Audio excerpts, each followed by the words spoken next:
Hi friends, പുതിയൊരു വീഡിയോയിലേക്ക് എല്ലാവർക്കും സ്വാഗതം. അങ്ങനെ ഡോക്ടറും വൈജയന്തി കൂടെ സംസാരിച്ചുകൊണ്ടിരിക്കുകയാണ്. അപ്പോൾ ഡോക്ടർ ചോദിക്കുന്നുണ്ട്, മേഡം മനസ്സിൽ തോന്നുന്നതൊക്കെ അപ്പം തന്നെ വെട്ടി തുറന്ന് പറയല്ലേ എന്ന് ചോദിക്കുകയാണ്. ഞാനങ്ങനെയാണ് ശീലിച്ചിട്ടുള്ളതെന്ന് പറയും. മറ്റുള്ളവരെന്ത് ചിന്തിക്കും എന്ന് വിചാരിച്ചിട്ട് മേഡം ഒന്നും പറയാതിരിക്കില്ലല്ലോ എന്ന് ചോദിക്കുകയാണ്. മറ്റുള്ളവരെന്ത് ചിന്തിക്കുന്നു, ഞാനെന്തിനാണ് ആലോചിക്കുന്നത് എന്നൊക്കെ വൈജയന്തി പറയും കേട്ടോ. അപ്പോൾ ഏറെക്കുറെ വൈജയന്തിയുടെ സ്വഭാവം ഡോക്ടർക്ക് മനസ്സിലാവാണേ. അപ്പോൾ ഡോക്ടർ പറയുന്നുണ്ട്, പക്ഷേ ബാലേന്ദ്രൻ അങ്ങനെയല്ല, മനസ്സിലുള്ള കാര്യങ്ങളൊക്കെ മനസ്സിൽ വെച്ചുകൊണ്ടിരിക്കുന്ന ആളാണ്, അതുകൊണ്ടാണ് ആ ഹൃദയം പൊട്ടിപ്പോയത് എന്ന് പറയും. അപ്പോൾ വൈജയന്തി പറയുന്നുണ്ട്, അതിന് മാത്രം പ്രശ്നങ്ങളൊന്നും ബാലേന്ദ്രൻ്റെ ജീവിതത്തിൽ ഇല്ല ഡോക്ടർ എന്ന് പറയണേ. അത് നിങ്ങൾ കരുതുന്നതല്ലേ, അങ്ങനെ ആയിരിക്കണമെന്നില്ല. അത്രമാത്രം പ്രഷർ ചെയ്യുന്ന എന്തോ ഒരു കാര്യം ബാലേന്ദ്രനെ അലട്ടിയത് കൊണ്ടാണല്ലോ ആ ഹൃദയം പൊട്ടിപ്പോയത് എന്ന് പറയാണ്. അപ്പോൾ പിന്നെ ഡോക്ടർ പറയുന്നുണ്ട്, ഞാനിപ്പോൾ പറഞ്ഞു വന്നതെന്ന് വെച്ച് കഴിഞ്ഞാൽ പരമാവധി ഈ ബാലേന്ദ്രനെ ബുദ്ധിമുട്ടുണ്ടാക്കുന്ന ഒരു പ്രശ്നങ്ങളും ഉണ്ടാകരുത്. മാനസികമായിട്ട് ആൾക്ക് സന്തോഷം നൽകുന്ന കാര്യങ്ങൾ മാത്രമേ ഉണ്ടാകാൻ പാടുള്ളൂ. അതൊക്കെ ചെയ്യാൻ ഡോക്ടർ. ഞാൻ പറഞ്ഞതെന്ന് വെച്ച് കഴിഞ്ഞാൽ ഭാര്യനെ കാണുന്നതോ ഭാര്യ അടുത്തിരിക്കുന്നതോ ഒന്നും ബാലേന്ദ്രൻ ഇഷ്ടപ്പെടുന്നില്ല. അതുകൊണ്ട് എന്ന് പറയാൻ കേട്ടോ. അപ്പോൾ അതുകൊണ്ട് എനിക്ക് ബാലേന്ദ്രനെ കാണാതിരിക്കാനും മിണ്ടാതിരിക്കാനൊന്നും പറ്റില്ലല്ലോ. പിന്നെ ഞാൻ തന്നെയല്ലേ നോക്കേണ്ടതും എന്ന് പറയാനേ.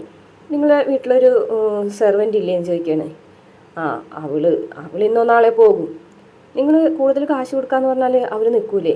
അവരല്ലേ ബാലേന്ദ്രൻ്റെ ജീവൻ രക്ഷിച്ചത്. എന്ത് രക്ഷിച്ച്, എങ്ങനെ രക്ഷിച്ചെന്ന് ഇവിടെ വന്നതിന് ശേഷം ഡോക്ടർമാരല്ലേ ബാലേന്ദ്രൻ്റെ ജീവൻ രക്ഷിച്ചത് എന്ന് പറയണേ. അപ്പോൾ ഡോക്ടർ ഒന്നും മിണ്ടാതെ തല കൊമ്പിട്ട് ഇങ്ങനെ നിൽക്കാൻ കേട്ടോ. ഡോക്ടർക്ക് മനസ്സിലായി വൈജയന്തിയോട് പറഞ്ഞിട്ടൊന്നും കാര്യമില്ല എന്നുള്ള കാര്യം. അപ്പോൾ ഡോക്ടർ എന്നിട്ട് ലാസ്റ്റ് പറയാനുണ്ട്, എന്തായാലും എനിക്ക് പറയാനുള്ളതൊക്കെ ഞാൻ പറഞ്ഞു. ബാലേന്ദ്രൻ്റെ ഹൃദയം പൊട്ടിയിരിക്കുകയാണ്, അത് നമ്മൾ തുന്നി വെച്ചിരിക്കുകയാണ്. ഇപ്പോൾ കരമായാലും വാതകമായാലും ദ്രാവകമായാലും എന്തായാലും നമ്മൾ അമർത്തി ഞെക്കിയിട്ടുണ്ടെങ്കിൽ അത് പൊട്ടിപ്പോകും. അതുപോലെയാണ് ബാലേന്ദ്രൻ്റെ ഹൃദയവും. ഇനിയും അത് ഒന്നും കൂടെ അമർത്തിയിട്ടുണ്ടെങ്കിൽ പിന്നെ നമ്മൾക്ക് പിടിച്ചാൽ കിട്ടുന്ന രീതിയിലായിരിക്കില്ല. അത് നിങ്ങൾ കൂടെയുള്ളവർ വേണം ശ്രദ്ധിക്കാനായിട്ട്. ബാലേന്ദ്രന് വിഷമുണ്ടാക്കുന്ന കാര്യങ്ങൾ ഇല്ല അയാളുടെ മുന്നിലേക്ക് ഇട്ട് കൊടുക്കാതിരിക്കുക. ബാലേന്ദ്രൻ ഇഷ്ടം ഇപ്പം നിങ്ങൾ ബാലേന്ദ്രനെ ചികിത്സിക്കുന്നതോ അല്ലെങ്കിൽ നോക്കുന്നതോ നിങ്ങൾ കാണുന്നതോ ഇഷ്ടമില്ലെങ്കിൽ പരമാവധി നിങ്ങൾ ഒഴിഞ്ഞു നിൽക്കുക. ഞാൻ ബാലേന്ദ്രൻ ഭാര്യയല്ലേ? ആയിരിക്കാം, ശരിയാണ്. പക്ഷേ ഇപ്പം തൽക്കാലം നമ്മൾ രോഗിയുടെ കാര്യം മാത്രമല്ലേ ചിന്തിക്കേണ്ടത്. ശരി ഡോക്ടർ എന്ന് പറഞ്ഞിട്ട് അവിടെ നിന്ന് എഴുന്നേറ്റ് പോകുന്ന സമയത്ത് വീണ്ടും ചോദിക്കുന്നുണ്ട്, ഡോക്ടർ ഇനി അടുത്ത ചെക്കപ്പിന് എന്നാണ് വരുന്നത്? അത് ഡിസ്ചാർജ് കാർഡിൽ എഴുതിയിട്ടുണ്ട് എന്ന് പറയും.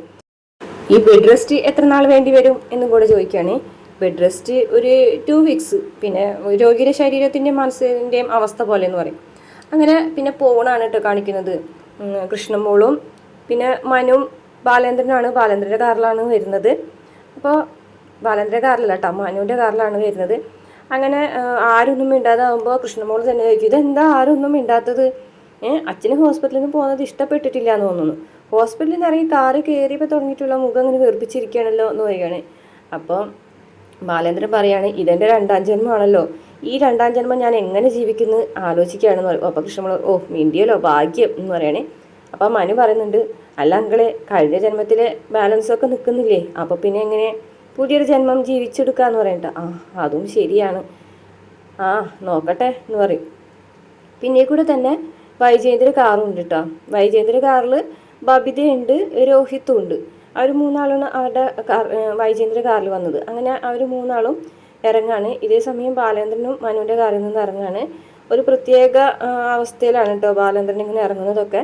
ഈ സമയത്ത് അലീനയാണെന്നുണ്ടെങ്കിൽ ഭയങ്കര സന്തോഷത്തോട് കൂടിയിട്ട് ചിരിച്ചുകൊണ്ടാണ് കേട്ടോ വാതിലൊക്കെ തുറന്നു വരുന്നത്. പക്ഷേ അലീനനെ കണ്ടോട് കൂടിയിട്ട് ബാലേന്ദ്രൻ്റെ മുഖം മങ്ങാണ് കേട്ടോ. ഒരു തരം പ്രതികാരമാണോ ദേഷ്യമാണോ അങ്ങനെ ഒന്നും മനസ്സിലാക്കാൻ പറ്റാത്തൊരവസ്ഥ. അപ്പോൾ ബാഗൊക്കെ എടുക്കാൻ ചെന്ന മനുവിൻ്റെ ഫോണിലേക്ക് ഒരു കോള് വരികയാണ്. അപ്പോൾ ഫോൺ എടുത്തിട്ട് മനു പുറത്തേക്ക് പോവുകയാണ്. വൈജയന്തിയും ബബിതൊക്കെ ദേഷ്യത്തോട് കൂടിയിട്ട് അലീനനെ നോക്കിയിട്ടുണ്ട് കേട്ടോ. അപ്പോൾ ബാലേന്ദ്രനാണെന്നുണ്ടെങ്കിൽ അലീനനെ കണ്ണ് വെട്ടാതെ ഇങ്ങനെ നോക്കുന്നത് കണ്ടിട്ട് കൃഷ്ണമോൾ വന്ന് ചോദിക്കുന്നുണ്ട്, എന്താ വെച്ചത് നോക്കുന്നത്? ഇത് അലീന ചേച്ചിയാ, അറിയൂലേ, ഓർമ്മയില്ലേ എന്നൊക്കെ ചോദിക്കുന്നുണ്ടേ. മനു ആണെന്നുണ്ടെങ്കിൽ ഇതൊന്നും കാണുന്നില്ല കേട്ടോ. മനു നീങ്ങി നിന്നിട്ട് ഫോൺ ചെയ്യാണ്. അങ്ങനെ കൃഷ്ണമോള് ബാലേന്ദ്രനെ പിടിച്ചിങ്ങനെ കൊണ്ടുപോവുകയാണ്. ഈ സമയത്ത് അലീന ചിരിക്കുന്നുണ്ട് കേട്ടോ ബാലേന്ദ്രനോട്.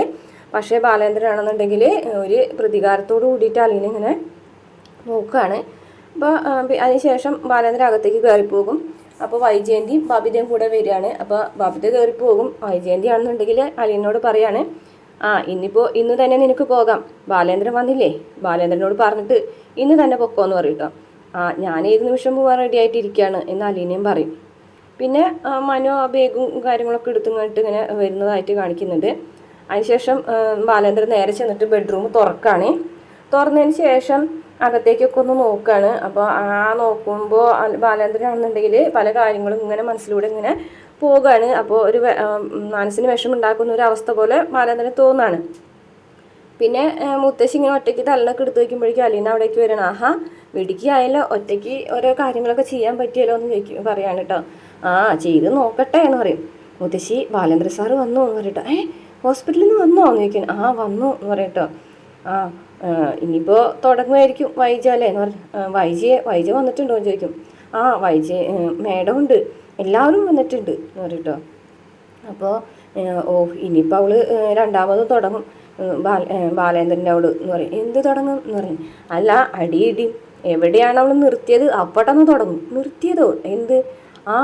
അവൻ ആരോടും മിണ്ടാതെ പോയില്ലേ 2 ദിവസം, അവിടെ നിന്ന് തുടങ്ങും അവള്. എവിടെ പോയി, എന്തിനു പോയി, ആരെ കാണാൻ പോയി, എവിടെയായിരുന്നു, എന്തിനാണ് കുടിച്ചത്, അങ്ങനെ വേണ്ടുന്ന എല്ലാ കാര്യങ്ങളും അവൾ ബാലേന്ദ്രനോട് ചോദിക്കും. നീ നോക്കിക്കോ എന്ന് പറയട്ടോ. അപ്പോൾ അലീന പറയും, മുത്തശ്ശി ഒന്ന് പറഞ്ഞു നോക്കൂ മകളോട് എന്ന് പറയട്ടോ. ഞാനൊന്ന് പറഞ്ഞു നോക്കാം, പറയാമെന്ന് മാത്രമേ ഉള്ളൂ എന്ന് പറയും. പിന്നെ പറയും മുത്തശ്ശി ഞാനിന്ന് പോകും എന്ന് പറയട്ടോ. മോളെ നീ എന്തേ പറയുന്നത്, ഈ ഒരു അവസ്ഥയിൽ നീയും കൂടി ഇല്ലാതിരുന്നാൽ എങ്ങനെ ശരിയാവാന്ന് പറയട്ടോ. അപ്പോൾ ഇല്ല മുത്തശ്ശി, ഞാനിവിടെ നിന്നാൽ ശരിയാവില്ല, ഞാനിവിടെ പോയി കഴിഞ്ഞാൽ പകുതി പ്രശ്നങ്ങൾ കുറയും എന്ന് പറയാണ്. അപ്പോൾ എൻ്റെ കാര്യങ്ങൾ നോക്കാനോ മുത്തശ്ശിയുടെ കാര്യങ്ങൾ നോക്കാനായിട്ട് വേറെ ആരെങ്കിലും കൊണ്ടുവരും, അപ്പോൾ പിന്നെ കുഴപ്പമില്ലല്ലോ എന്ന് പറയും. ബാലേന്ദ്രൻ എന്തെങ്കിലും ആവശ്യം വന്നാൽ അതൊക്കെ മേഡം നോക്കിക്കോളൂ എന്ന് അലീന പറയുകയാണേ. അത് കഴിഞ്ഞ ശേഷം ബാലേന്ദ്രൻ ആ റൂം അടച്ചിട്ട് തിരിച്ചു പോരുന്നുണ്ട്. അപ്പോൾ വൈജയന്തി ചോദിക്കും, എന്താ വാതിലടച്ചത്, അകത്തേക്ക് പോകുന്നില്ലേ എന്ന് ചോദിക്കും. ഇല്ല പോകുന്നില്ല. പിന്നെ എന്ന് ചോദിക്കുകയാണ് വൈജയന്തി. ഞാൻ ഇതെൻ്റെ ബെഡ്റൂമല്ല എന്ന് പറയും കേട്ടോ. പിന്നെ ആരെ ബെഡ്റൂം? നിൻ്റെ മാത്രം ബെഡ്റൂം എന്ന് പറയാണ് കേട്ടോ. ഞാൻ മുകളിലേക്ക് മാറാണെന്ന് പറയും കേട്ടോ. മുകളിലേക്കോ? മുകളിൽ ഏത് മുറി എന്ന് ചോദിക്കും. മുകളിൽ ഗസ്റ്റ് റൂം ഉണ്ടല്ലോ, അവിടേക്ക് മാറാൻ പോവുകയാണെന്ന് പറയും. അപ്പോൾ കൃഷ്ണമോള് അച്ഛൻ അവിടെ പോയി കിടന്ന അച്ഛൻ ആരും ഒരു ഹെൽപ്പ് ഉള്ളത് എന്ന് ചോദിക്കും. ഇവിടെ ആകുമ്പോൾ പിന്നെ അമ്മയുണ്ടല്ലോ എന്ന് പറയും. നിൻ്റെ അമ്മയുടെ സേവനമൊന്നും എനിക്ക് വേണ്ട എന്ന് പറയും. അപ്പോൾ ബബി വന്നിട്ട് ചോദിക്കുന്നുണ്ട് കേട്ടോ, ഇങ്ങനെ അച്ഛൻ എന്താ മുകളിലേക്ക് പോകുന്നതെന്ന് ചോദിക്കുകയാണ്. കൃഷ്ണമോളും പറയുന്നുണ്ട്, വേണ്ട അച്ഛൻ മുകളിൽ പോയിട്ടുണ്ടെങ്കിൽ ശരിയാവൂല, എന്തെങ്കിലും ഒരു ആവശ്യത്തിന് വിളിച്ചാൽ ഒരാൾക്ക് എത്തിച്ചേരാൻ പറ്റൂല എന്നൊക്കെ പറയുന്നുണ്ട്. അപ്പോൾ നമ്മളെ ബാലേന്ദ്രൻ പറയുന്നുണ്ട്, അതൊന്നും സാറില്ല, എൻ്റെ മുറിയിലുള്ള സാധനങ്ങൾ മുഴുവൻ മുകളിലേക്ക് എത്തിക്കും, ഞാൻ മുകളിൽ പോയി നിന്നോളാം. അപ്പോൾ ബബി വന്ന് പറയും, അച്ഛനൊരു ഹാർട്ട് പേഷ്യൻ്റ് അല്ലേ, എന്തെങ്കിലും ഒരു ആവശ്യം വന്നിട്ടുണ്ടെങ്കിൽ മുകളിൽ ചെന്ന് വിടുന്നിട്ടുണ്ടെങ്കിൽ ആരെങ്കിലും അറിയുമോ എന്ന് ചോദിക്കുകയാണ്. അപ്പോൾ ബാലേന്ദ്രൻ പറയും, എനിക്കിപ്പോൾ ആവശ്യം മനസ്സിന് ആശ്വാസമാണ്, ഞാൻ പറഞ്ഞതിൻ്റെ അർത്ഥം നിനക്ക് മനസ്സിലായോ എന്ന് ബബിനോട് ചോദിക്കുമ്പോൾ അച്ഛനൊരു ഹാർട്ട് പേഷ്യൻ്റ് ആയതുകൊണ്ട്. അപ്പോൾ കൃഷ്ണമോളോട് ചോദിക്കും, നിനക്ക് മനസ്സിലായോ? അപ്പോൾ കൃഷ്ണമോള് പറയാണ്, അത് അമ്മ ഓരോന്നിനും ഓരോ പറഞ്ഞിങ്ങായിട്ട് കുത്തും കൂളും വെച്ച് വർത്താനം പറഞ്ഞ് ചൊറിഞ്ഞുകൊണ്ട് വരും, അതുകൊണ്ടല്ലേ ചോദിക്കും. അതുകൊണ്ട് തന്നെ എന്ന് പറഞ്ഞിങ്ങായിട്ട് അങ്ങനെ മുകളിലേക്ക് കൊണ്ടുപോകുമ്പോൾ വൈജയന്തി പിന്നിൽ കൂടെ വരികയാണ്. അപ്പോഴേക്കും ബബിനോട് പറയുന്നുണ്ട് എൻ്റെ സാധനങ്ങൾ മുഴുവനും മുകളിലേക്ക് എത്തിക്കാനായിട്ട്. അപ്പോൾ വൈജയന്തി വന്നിട്ട് പറയുകയാണ്, അതെ മുകളിലേക്ക് സുഖവാസത്തിന് പോകുന്നതൊക്കെ കൊള്ളാം, പോയ പോലെ അവിടെ തന്നെ നിൽക്കണം, പിന്നീട് ഇങ്ങോട്ട് വന്നേക്കരുത് എന്ന് പറയും കേട്ടോ. അപ്പോൾ ബാലേന്ദ്രൻ പറയും, ഇത് നിൻ്റെ അച്ഛൻ കുഞ്ഞിരാമ മേനോൻ ഉണ്ടാക്കിയിട്ട വീടല്ല, നെടുമ്പുരയ്ക്കൽ ബാലചന്ദ്രൻ അധ്വാനിച്ചുണ്ടാക്കിയിട്ടുള്ള വീടാണ്. ഞാൻ എവിടെ കിടക്കണം എപ്പോൾ കിടക്കണം എന്നുള്ളത് ഞാൻ തീരുമാനിക്കും. ഞാൻ മാത്രമല്ല, ഈ വീട്ടിലുള്ള ഓരോരുത്തരും എവിടെ കിടക്കണ്ടെന്നൊക്കെ ഈ ബാലേന്ദ്രൻ തീരുമാനിക്കും ഇനി. എന്നിട്ട് പറയുന്നുണ്ട്, പിന്നെ ഞാൻ കൈതക്കൽ മാളിക വീട്ടിൽ നിന്ന് ഒരു തരത്തിലുള്ള സ്വത്തുവകകളോ സ്ത്രീധനോ ഷെയറോ സമ്മാനമോ ഒന്നും ഞാൻ വാങ്ങിച്ചിട്ടില്ല, ഇതൊക്കെ ബാലേന്ദ്രൻ്റെ ആണ് എന്ന് പറഞ്ഞിട്ട് ബാലേന്ദ്രൻ ഇങ്ങനെ പോവുകയാണ് മുകളിലേക്ക്. അപ്പോഴേക്കും അലീന വരികയാണ് കേട്ടോ. അലീനയ്ക്കാണെന്ന് വെച്ചാൽ ഇതൊന്നും മനസ്സിലാവുന്നില്ല എന്താണ് സംഭവം എന്നുള്ളത്. മുകളിലേക്ക് കയറി പോകുമ്പം അലീന ഇങ്ങനെ ആകെ അന്തം വിട്ട് മുകളിലേക്ക് നോക്കി നിൽക്കുന്നുണ്ട്. അങ്ങനെ മുകളിലെ ഗസ്റ്റ് റൂമിലേക്ക് കൃഷ്ണമോള് ബാലേന്ദ്രനെ കൊണ്ടുവന്നാക്കാണ്. ഗസ്റ്റ് റൂമൊക്കെ ഇങ്ങനെ നോക്കി നിൽക്കുകയാണ്. അപ്പോൾ കൃഷ്ണമോള് പറയുന്നുണ്ട്, അച്ഛൻ ഇത് വേണോ അച്ഛൻ ഈ റൂമിൽ കിടന്നാൽ ശരിയാവില്ല എന്ന് പറയുകയാണ്. അപ്പോൾ ബാലേന്ദ്രൻ പറയാണ്, മോളെ ഞാനിവിടെ കിടന്നോളാം, അപ്പോൾ അച്ഛന് എന്തെങ്കിലും ആവശ്യം വന്നാൽ അതിനല്ലേ ഹോം നേഴ്സ് എന്ന് പറയും. ഹോം നേഴ്സോ? അലീന ചേച്ചിയുടെ കാര്യമാണോ പറയുന്നത് എന്ന് ചോദിക്കും.